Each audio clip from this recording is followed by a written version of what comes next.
Hello, Fit Family. I wanted to make this video today to address binging, and here's why. I think a lot of the reason, like the first Monday post that I posted, that we all yo-yo is because of binging. Scared me. Scares me. Anyway, so I'm just gonna kind of just go through what's going through my head right now about my binge eating disorder and binge eating in general. So, and why I'm not posting my food, which I've gone through this before. If I'm sure some of you may remember, other of you may not. So, I was first, as many of you may know, if you've seen my first post about this story, diagnosed with binge eating disorder when I was like 26, maybe. It was after Daddy. So 2006, maybe. So almost 10 years ago. At that point, it was the worst it's ever been. It's even, I have not still been there before. I was so focused on food that I legit could not function and think about anything else. It was absolutely debilitating. It was insane, actually. And I'm not going to go into that. I haven't been that way since then, and I'm still not that bad. I've binged, obviously, but it's still not been the focus of my life. Food has not been the focus of my life. So, of course, since then, and you guys have been down this trail with me, let's figure out why. Why are we binge eating? Is it some emotional trauma from childhood? Is it some emotional trauma from a past relationship? Is it emotional trauma from a wreck or abuse? Or, and I've not done therapy myself, but one therapy session. And I'm not anti-therapy. As a matter of fact, I know I need it, and it's definitely a part of my future goals. And I keep saying that, and I keep putting it off, and I'm not exactly sure why. But anyway, then my focus became why. Let's figure out what's the reason. And over the years of coaching, mostly is when I've really started to soul search this and have the balls to. And I had a really big breakdown one night. I may have even posted about this when I almost ate, I did a pint, those big square things of ice cream, on the couch. But this was weird because I didn't even realize. Usually when I'm binge eating, I know it's happening. In this case, it didn't even come to me until my mom goes, "You ate all the ice cream." And I went upstairs, I locked myself in a room, and I cried. Short version of this story. And I immediately started to go, why is this happening?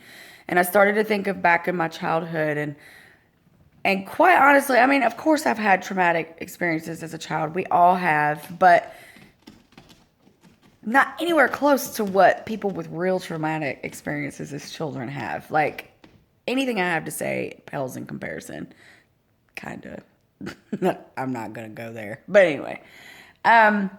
But I started to think about my binging, and my binging actually started before traumatic experiences. I can remember, and I have pictures of me at 3 years old, walking around with a bag of Ruffles and a 2-liter Pepsi. I remember gorging myself on mushrooms and the little glass containers and vomiting, not making myself vomit, but because my stomach couldn't hold them. I'd eaten too many and I was so little. I wasn't feeding an emotion. I wasn't feeding, I don't know what the hell I was doing. I guess in my head it was food and I wanted it and it tasted good. I don't know. So immediately after I started to say, this cannot be based on my traumatic experiences if I just had this, I've been doing this since such a young age. It wasn't even about dieting then. So I bought Brain Over Binge. And while I do, Brain Over Binge basically poo-poos therapy. So I don't agree with that personally 100%, but I did grasp one concept from the book. Okay, so without Sorry, my cats are doing crazy things. Without going too far into the book, you can buy the book if you want. It is extremely helpful. Even if you don't agree with everything that this woman says, just knowing that someone else has it a lot worse than you. Because let me tell you what, I've never binged on this level ever, ever. Like, I'm surprised her stomach did not rupture. Seriously, really. So really quickly, she's not any kind of, college degrees and doctors and therapists. That's not her. She's just talking about her own personal experiences and her own, I think her name is Catherine, and her own lessons and therapy. She went to years and years and years and years and years and years in therapy, and she took a drug called Topamax. Some of you may be familiar with that drug that she was prescribed for this. So she wasn't just a binge eater, she was bulimic. Now, she couldn't vomit. The reason why she just could not make herself vomit. So the way she purged, which is why the difference between binge eating and bulimia. Binge eaters don't purge. People with bulimia do. They either purge by vomiting, or in her case, she would legit go to the gym the next day for 8 hours.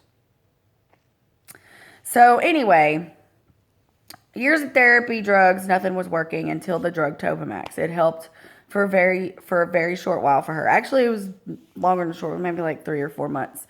And then her body got used to the drug, and she started binge eating again. Without going into the whole, again, trying to avoid making this video 15 hours long, because I really could. Her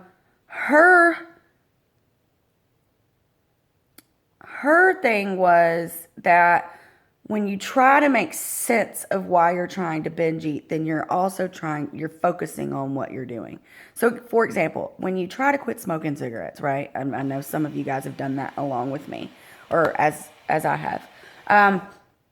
When the minute you say, this is my last cigarette, it's like you immediately, like even just saying it right now, and I've not smoked. I dreamed of smoking last night, actually. Just thought of that, sorry. I haven't smoked in so long, but even just thinking of that, like, I felt that need to inhale something harsh, like, it's almost crazy. So, with binge eating, it's actually the same. And this is where it made complete sense what this lady did. So, she's like, the minute you say to yourself, I'm not going to do this anymore, it triggers something in your brain, and that's what starts this cycle. So you're just going to have to read the book. But you got an upper brain and you got a lower brain, according to her. And actually, according to science, and what she's saying in this book is actually science-based. But and your lower brain, and it's your human brain and your what did she call it? Your animal-based brain, which is your instinct brain. And so what happens to so many of us, and I still can't figure me out completely, because it didn't start with a diet for me. It started when I was 3. But we start a diet. And 9 times out of 10, when we start this diet, we are in adolescence because we are young and we care about being fat. We don't want people to think we're ugly. And the only way, we don't know what we're doing, so we start to restrict our calories. And I do remember doing this. I did this at a very, very, very young age. I would say probably 10 or 11 is when it started.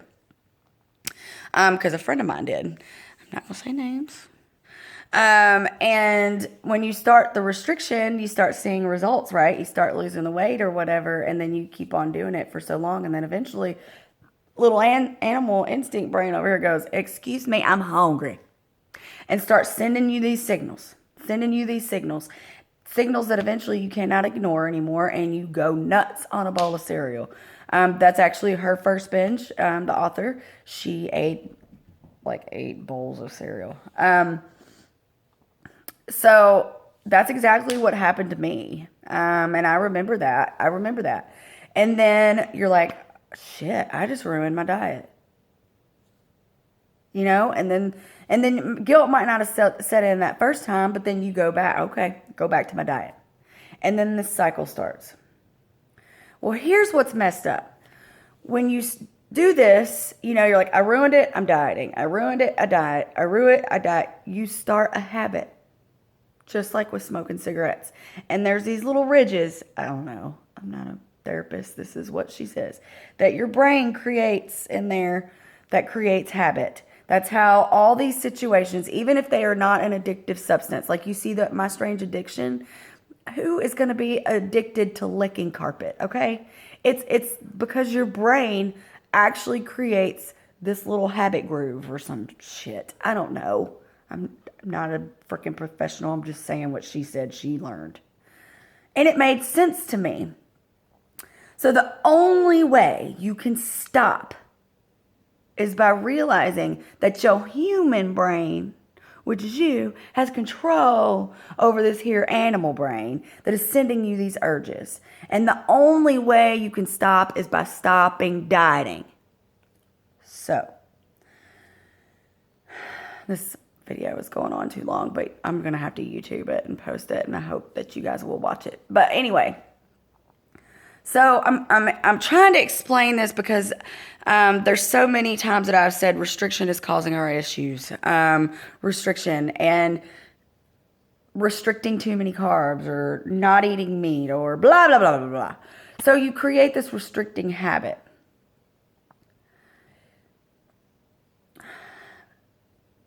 Why did I go into it? So Chick says, this author, she says, don't diet, don't meal plan, just don't. You need to get back to intuitive eating. And I agree with that. If you find yourself on a vicious cycle like this, and let me explain binging. There are different levels to binge eating. And there's extreme levels like this woman in this book, and then there's levels that I'm talking you eat dinner and then you're immediately eating something else and then you're immediately eating something else. Or like me, fast food to restaurant to fast food restaurant to fast food restaurant.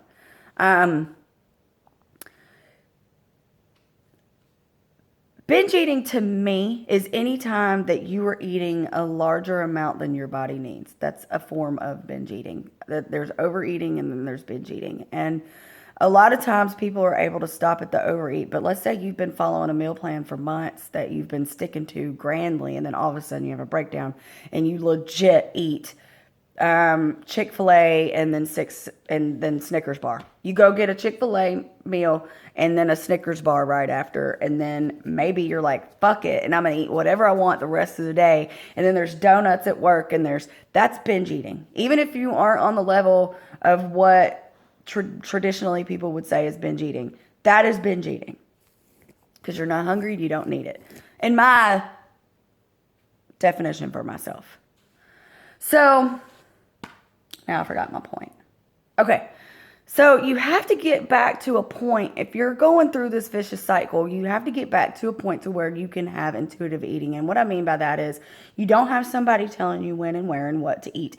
Sarah, I'm really sorry. Please do not be embarrassed if you're watching this for using you as an example. But that is why you never see me say under anything Sarah Watts posts about her food, I never say anything negative. Y'all don't know her story. I'm not going to tell you her story. That's on her. But she has similar issues to me. And because I know that one negative comment about what she eat, how much she eat, anything like that can send you on this cycle. I know this from my own personal experience. That is why, and I'm also posting this for another reason, people that have been in my group before and now, you don't see me saying, there's too much sugar in that. And like nitpicking every single thing and making it all about clean eating. Because when you do that, for some people, it triggers this cycle. And I know it has for me in many cases with these groups. So yes, I'm not nitpicking as much as I used to, and I won't. Because you know what? That one little donut today is so much better than 10 on Friday because you were restricting too much. I still can't stop at the one. It just doesn't happen for me. And that is why I'm still, to some extent, on this cycle, and the book did not completely cure me. Am I binging to a level like I was? Hell no. But it's still not where I want it. What is my point? Get back to listening to your body. Who cares what? Who cares how much? Listen. Start to focus on listening to you. Your body will get to where it will send you hunger signals that are natural. And that say, hey, I need to eat right now. That is where we need to get back to. I decided to follow a meal plan strictly because I had already tried to go back to intuitive eating and it wasn't working. I decided to go back to Body Beast because I knew that my binge eating problems were because I had followed a meal plan for too long. It was not a bad meal plan. I have done enough research. I have asked enough people that have the certifications that I do not and the education. I know that the Countdown to Competition plan is not a bad plan, but you cannot follow it for long term, which they say, but I don't listen to people. I'm stubborn, and I did. So therefore, my body said, bitch, I'm hungry. I need some carbs and I need some food. And I tried intuitive eating. I binged. So I started Body Beast. You don't binge on Body Beast. There's no time for that. You're eating all day anyway. And I knew that, and that's why I did it. I have overate and I've cheated, and I've eaten some really crappy crap and too much of it, but I have not binged since I've started Body Beast. And that is why I'm still holding at 135, and that is why I'm still proud. Is it Body Beast that did it? Hell no. The first time I did it, I binged my face off. It was almost like eating more triggered me to eat more. What is it that has worked? In this book, she says your human brain has the power over your animal brain. Meaning, when you get that urge, and this can apply to every single one of us. Y'all hear Natalie all the time. It's mindset, mindset, mindset, mindset. And you're like, yeah, whatever. You hear her say it, and you're like, she's right. And it does, but when it clicks, how right she actually is. So let's say you've had dinner, and whether you're a binge eater or a person trying to see results, and something in your brain wants that sweet tooth, right? Or wants, I don't know, a freaking chip. Or an energy drink or whatever. It is your job to say, no, I don't. I'm not going to eat it. You have control over what goes in your mouth. And I think that that's the part that people, including myself, lose a grasp on. Like, that freaking donut doesn't have control over you. That's why I'm not posting food anymore. If I keep saying I have binge eating disorder, guess what I'm telling myself? I have binge eating disorder. So guess what that does? That gives me an excuse to binge. Yes, I have a diagnosis for something, but guess what? I don't binge eat anymore. Team Bab, we don't binge eat anymore. It's a mindset. You are in control of what goes in your mouth and your body. None of that shit is. None of that is. Not a diagnosis, not the people in your house, not your freaking dog, your cat, or your kids. You have control. Period. If you want to eat a donut, sit there and think about it for a second. Do I really want it? Is it really worth it? Is it really that delicious? If it is, eat the donut. It's okay. But it's when you're going, I don't want to eat that. I can't have it. I don't want it. It's not a part of my meal plan. I can't have it. And then it just keeps talking to you. And then you go, I'll just have one donut. Just that one. Just that one donut. I can do it. And then you eat it. And then that cycle triggers that habit in your brain. And then guess what happens? Donut number 2. And then the guilt sets in. And you're like, well, fuck it. I'll start over tomorrow. Donut number 3. I'm sure that I will make a video like this again 3 months down the road that's totally different. And I don't completely agree with everything that the woman said in this book. But the one takeaway that I had from this book that has stuck with me and that will stick with me and that is making me tear up right now is that I'm in control. Not no BED. Not food, not any. I am control of what goes in my fucking mouth. Whether it's alcohol, cigarettes, water, 5-hour energies that I struggle with sometimes, freaking marijuana, freaking cakes, freaking. I am in control. None of that other stuff is in control. You are in control. Period. And okay, so this is a touchy subject. So many of us are religious and reach to God for control. And I'm not very religious. I feel like it's something that I need to start figuring out how I feel about and really, really, really delving into in some cases. But I can tell you this. God puts you in control. So many times I see people that are like, God is going to help me. And God does help you by putting you in control. You're in control. That's why he gave you free will, so that you would be in control of what you put in your mouth. I love you guys. I hope this helps.